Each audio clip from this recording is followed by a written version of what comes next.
નમસ્કાર મિત્રો આપની સાથે હું છું પિનલગીરી ગોસ્વામી। મિત્રો આજે એવો ઘટસ્ફોટ કરવા જઈ રહ્યો છું કે જે તમારી આંખો ખોલી નાખશે। તમે પણ શ્રદ્ધામાં માનતા હોય, આસ્થામાં માનતા હોય તો આ વિડીયો મિત્રો તમારા માટે રહેલી છે।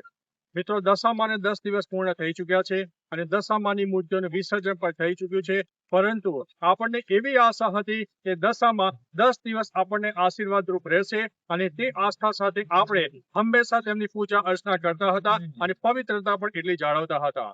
મિત્રો આજે એવા તમને દ્રશ્યો બતાવીશું કે તમે આ દ્રશ્યો જોઈને ચોંકી જશો, કારણ કે લાંભેલની નજીક આવેલી એક નહેરમાં જે એકદમ દૂષિત પાણી છે અને દૂષિત પાણી એટલી હદે છે કે તેની આરપારની કોઈ વસ્તુ જોઈ શકાતી નથી।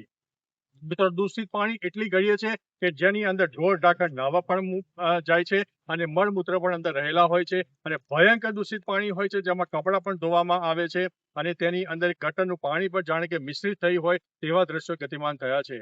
મિત્રો દશામાને 10 દિવસ પૂર્ણ થઈ ચૂક્યા હતા અને લોકોએ આસ્થાભેર જ્યારે મૂર્તિઓનું વિસર્જન કર્યું ત્યારે એ મૂર્તિઓના વિસર્જિત પછી શું હાલત છે તમને જોઈ શકો છો, કારણ કે આ જે દ્રશ્યો છે ચોંકાવનારા હોઈ શકે છે। મિત્રો આ મૂર્તિઓની એવી અવદશા છે કે તમે જાણી ચોક્કસ યાદ રાખશો કે હવેથી આવતા વર્ષે દશામાની મૂર્તિ મારે એક માટીની મૂર્તિ લાવી છે અને એક નાના તપેલામાં તેને વિસર્જિત કરવી છે।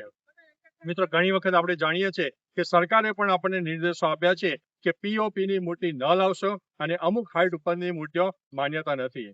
તેમ છતાં મિત્રો આપણે કંઈક મોટું બતાવવું છે, મોટું દેખાડવું છે, એટલે નાની અને માટીની મૂર્તિઓ નહીં લાવતા આપણે પીઓપીની મૂર્તિઓ લાવીએ છીએ અને એ પીઓપીની મૂર્તિઓ 10 દિવસની પૂજા અર્ચના બાદ આપણે વિસર્જિત કરીએ છીએ અને એક જાણે કે આપણે છુટકારો મેળવતા હોય તેવું પ્રદર્શન અત્યારે જોવા મળી રહ્યું છે।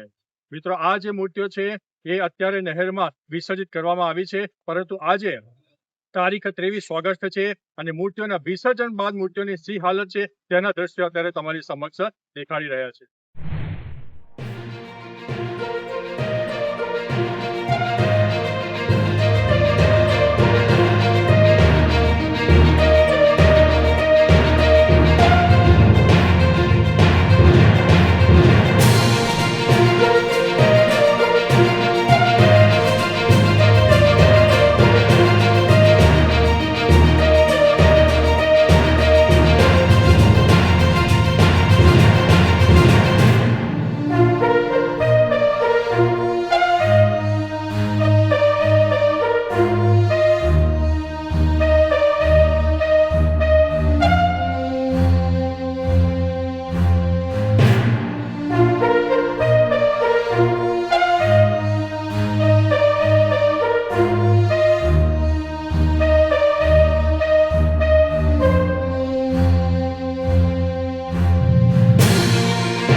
મિત્રો દશામાની મૂર્તિઓનું વિસર્જન તો તમે ચોક્કસથી કર્યું, પરંતુ મિત્રો આપણે ગયા વર્ષે પણ એક વિડીયો બનાવી હતી અને જણાવ્યું હતું કે જે પાણી તમે આરપાર જોઈ શકતા નથી, જે પાણી દૂષિત છે, જે પાણી તમે પી નથી શકતા, એવા અપવિત્ર પાણીમાં તમે દશામાની મૂર્તિનું વિસર્જન કરો છો, તે ખૂબ જ દુઃખની વાત છે મિત્રો. મિત્રો મહત્વનું છે કે આ જે મૂર્તિનું વિસર્જન થઈ ચૂક્યું છે એક આસ્થાનો વિષય છે, પરંતુ તેની પછીની જે હાલત છે તમે જોઈ શકો છો. મિત્રો હજુ પણ ગણપતિના દિવસો નજીક આવી રહ્યા છે, તો મારા જે ભક્તજનો છે તેમને મારી નમ્ર અપીલ છે કે તમે જ્યારે ગણપતિનું વિસર્જન કરો ત્યારે તેની જગ્યા પવિત્ર હોય, પાણી શુદ્ધ હોય, વહેતું પાણી હોય તેવામાં મૂર્તિનું વિસર્જન કરજો, જેથી આપણી હિન્દુ આસ્થાને ઠેસ ના પહોંચે. મિત્રો આવા જ વિડીયો સાથે આપણે ફરીથી મળતા રહીશું. ત્યાં સુધી અમને રજા આપશો. નમસ્કાર.